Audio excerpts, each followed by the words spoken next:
Those who didn't know your partner was rich, how did you find out? I'd been dating Noah for 8 months, and the guy was basically broke. Or at least that's what I thought. He wore the same 3 t-shirts on rotation, drove this beat-up Honda from like 2008, and always suggested we split the bill at McDonald's. When my birthday came around, his gift was a handmade card with a drawing of us that honestly looked like a kindergartner made it. I wasn't complaining, though. I grew up pretty poor, so dating someone who wasn't flashy with money felt real. Plus, Noah was sweet, funny, and actually listened when I talked. We'd spend hours just walking around the neighborhood because neither of us could afford to do much else.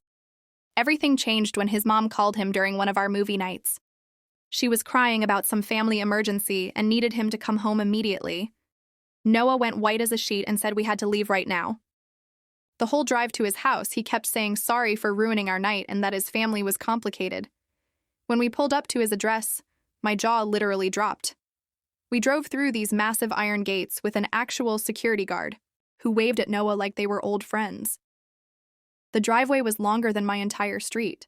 The house looked like something from those rich people TV shows with columns and everything. Inside was even crazier. There were paintings on the walls that looked expensive, furniture that was definitely not from Walmart, and the chandelier thing hanging in the entryway that probably cost more than my car. His mom came running down this huge staircase wearing jewelry that sparkled under the lights.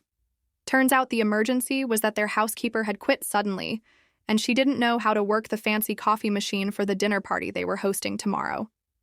I watched Noah's mom panic about hiring a replacement in less than 24 hours while servants moved around in the background. During dinner, which was served on actual china plates, Noah's dad casually mentioned their foundation had just donated $2 million to build a new wing at the children's hospital. His little sister complained about her trust fund not kicking in until she turned 25. And here I was, sitting there in my Target jeans, feeling like I'd walked into a different universe. After we left, I was quiet the whole drive back. Finally, I asked Noah why he never told me his family had money. He pulled over and looked genuinely scared, like I was about to dump him right there. He explained that his ex-girlfriend only dated him for his family's wealth and tried to use him to get expensive gifts and trips. He said, "When we first met, I didn't care that his car was old or that he worked a regular part-time job at the campus bookstore. I liked him for him, not for what he could buy me."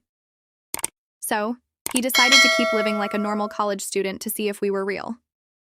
The weirdest part was finding out all the little things that didn't add up before, like how he never seemed stressed about rent or groceries, or how he somehow always had exact change for everything, or how his beat-up car had this really nice sound system that probably cost more than the car itself. He told me his dad owned some tech company I'd never heard of, but apparently everyone else had. His family was worth hundreds of millions. Noah could have been driving a Ferrari and living in a penthouse, but instead he chose to eat ramen noodles and shop at thrift stores because he wanted a normal relationship. The next week, he offered to take me on a real vacation to Hawaii. When I said I couldn't afford it, he laughed and said money wasn't an issue anymore. We flew first class, stayed at this resort that cost like $1,000 a night, and he bought me clothes that actually fit properly for the first time in years. But the craziest part was when we got back, Noah sat me down and said he'd been thinking about our future together. He wanted to pay off my student loans as an early graduation present. Just like that, $40,000 of debt gone. I cried for like an hour straight. Now we've been together 2 years, and I'm still getting used to. I had been dating Noah for 8 months, and I was convinced he was broke. He only owned 3 t-shirts he rotated through, drove a beat-up 2008 Honda, and always insisted on splitting the bill, even at McDonald's. When my birthday came, his gift was a handmade card with a drawing of us that looked like something a kindergartner might make. I didn't mind. I grew up poor, so dating someone who wasn't flashy felt authentic. Plus, Noah was kind, funny, and genuinely listened. We often spent hours walking our neighborhood because neither of us could afford much else. Everything changed one night during a movie when his mom called in tears, citing a family emergency and asking Noah to come home immediately. He went pale and said we had to leave at once. During the drive, he apologized, explaining his family was complicated. When we arrived, I was stunned. Massive iron gates guarded the entrance, with a security guard who greeted Noah like an old friend. The driveway stretched farther than my entire street. The house looked like something from those luxury TV shows. Grand columns, ornate designs. Inside, the walls bore expensive paintings. The furniture looked nothing like Walmart clearance, and the chandelier hanging in the foyer probably cost more than my car. Noah's mom hurried down a huge staircase adorned with sparkling jewelry. The emergency was that their housekeeper suddenly quit, and she didn't know how to use the fancy coffee machine for an important dinner party the next day. Servants floated through the background as she fretted over hiring a replacement in just 24 hours. At dinner, served on fine china plates, Noah's dad casually mentioned their family foundation had just donated $2 million toward a new children's hospital wing, and his little sister grumbled about her trust fund not unlocking until she turned 25. There I was, sitting in my Target jeans, feeling like I had somehow wandered into a completely different world. On the drive home, I was silent. Finally, I asked Noah why he'd never told me about his family's wealth. He pulled over and looked scared, as though I might break up with him right then. He revealed that his ex had dated him only for wealth and tried to extract expensive gifts and trips. He said, "When we first met, I didn't want you to care about my car or part-time job. I wanted you to like me for me, not my money." So he chose to live like a regular college student, hiding the truth to see if our relationship was real. Looking back, the little inconsistencies made sense. How he never stressed over rent or groceries, always had exact change, and his beat-up car had an incredible sound system likely worth more than the vehicle itself. Noah's dad owned a tech company, unknown to me but famous elsewhere. His family was worth hundreds of millions. He could have driven a Ferrari, lived in a penthouse, but instead preferred ramen noodles and thrift store clothes to keep things real. The next week, he surprised me with a trip to Hawaii. I worried about the cost until he laughed. "Money's not an issue anymore." We flew first class, stayed at a $1,000 a night resort, and he bought me clothes that finally fit properly. But the biggest surprise came after we returned when he told me he wanted to pay off my $40,000 student loans as an early graduation gift. I cried for an hour. Now, 2 years later, I'm still adjusting to this new reality, where my broke boyfriend was anything but. Story 2 at the reading of the will. My sister laughed. "It's all mine. Dad left you nothing." My mother looked away. I said nothing. A week later, she was evicted from the mansion she thought she owned. Dad had left me something she overlooked. Chapter 1. The reading of the will. The lawyer's office smelled faintly of leather and dust. Sunlight slanted through half-drawn blinds, catching the tension in the air. My sister sat across the table, smug, her designer bag perched on the chair beside her. When the lawyer began reading, I stayed silent. To my beloved daughter, he listed properties, accounts, and investments, all falling neatly into her lap. With every line, her grin grew wider. By the time he finished, she leaned back and laughed. "It's all mine. Dad left you nothing." My mother's eyes dropped to the floor, her silence heavier than the words themselves. I didn't argue. I didn't demand answers. I didn't even look at my sister. I just folded my hands, nodded once, and said nothing. Because while she celebrated her victory, she had overlooked something my father and I had discussed years ago. Something buried deep within the will, invisible to greedy eyes skimming for dollar signs, and soon she would regret missing it. Chapter 2. The Hidden Gift. The Ya'i. Week after the will reading, my sister wasted no time. She paraded through town, boasting about her inheritance. She moved into the family mansion like a queen, hosting champagne brunches, posting selfies from Dad's study, and sneering at anyone who dared mention me. She thought she had won, but she hadn't looked closely enough. What she missed, buried deep in the paperwork, was a single line overlooked in her rush to claim everything. The family mansion, along with any property upon which it stands, shall not pass into possession of any heir unless the accompanying deed is produced and validated. That deed wasn't in the lawyer's envelope. It wasn't in her stack of glossy documents. It was in my safe. Years earlier, Dad had handed it to me quietly, without ceremony. "One day your sister's greed will blind her," he'd said. "When that day comes, you'll know what to do." the calm before the storm. So, while she filled the mansion with laughter and wine, I remained silent. I didn't call. I didn't argue. I let her believe she had won.